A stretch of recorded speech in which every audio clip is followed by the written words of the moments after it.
maadhimisho ya miaka 4 ya serikali ya awamu ya 6 kwa maana Samia Day yaliyofanyika au yanafanyika leo tarehe 3 mwezi wa 6 2025 kata ya Dabaro.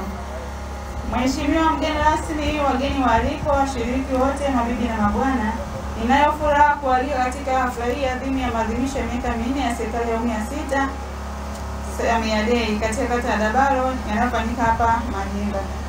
Mheshimiwa mgeni rasmi, kata ya Dabaro ina na vijiji 5 ambavyo ni Dabaro, Igamba, Manyimba, Chiwondo na Nayo. Vijiji hivi vina jumla ya vitongoji 34. Idadi ya watu kwenye kata ya Dabaro ni 26,241 kwa mujibu wa takwimu za sensa za mwaka 2022. Takribani 50.5% ya watu ni wanawake, huko 49.5% wakiwa ni wanaume. Mheshimiwa mgeni rasmi, kwa kipindi cha miaka 4 ya serikali ya awamu ya 6 inayoongozwa na Dr. Samia Suluhu Hassan, Rais wa Jamhuri ya Muungano wa Tanzania, miradi mikubwa ya kati na midogo ya thamani ya shilingi bilioni 2.9 imetekelezwa katika kata ya Dabaro. Miradi hii imetekelezwa kwenye vijiji vyote na vitongoji vyote vilivyopo kwenye kata ya Dabaro. Mheshimiwa mgeni rasmi, kwa muhtasari huu naomba nitaje miradi iliyotekelezwa kisekta kama ifuatavyo. Idara ya elimu. Jumla ya shilingi milioni 976 zimetumika kujenga vyumba vya madarasa, vyoo kwenye shule za sekondari ya Dabaro na shule ya msingi 5 katika kata ya Dabaro, ikiwemo ujenzi wa shule mpya ya msingi Manyimba ambayo ndio hii mahali tulipo. Kadhalika ukarabati wa madarasa, vyoo na nyumba za walimu na ofisi za walimu umefanyika katika kipindi hiki. Idara ya afya. Jumla ya shilingi milioni 303 zimetumika katika ujenzi wa kituo cha afya cha Dabaro na ununuzi wa madawa na gari la kubebea wagonjwa pamoja na ukarabati wa zahanati. Maji.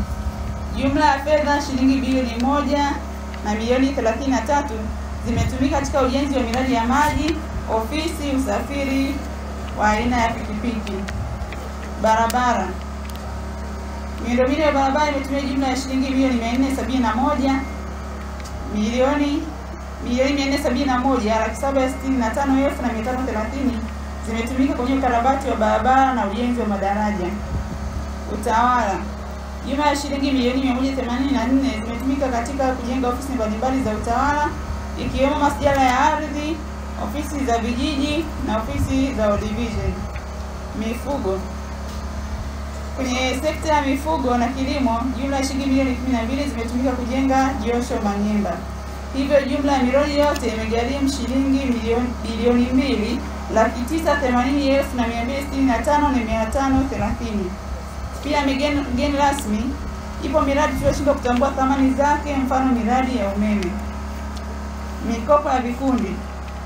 Mheshimiwa mgeni rasmi, katika serikali ya awamu ya 6, jumla ya vikundi 11 vya wanawake, walemavu na vijana vilipatiwa mkopo ya jumla ya shilingi milioni 61 na laki 5 isiyo na riba ambayo ni 10% ya mapato ya halmashauri, mapato ya ndani.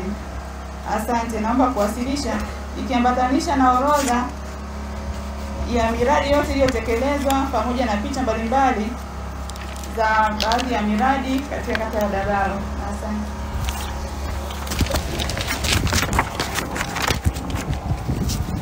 Naam, asante sana mtendaji wa kata kwa hotuba fupi.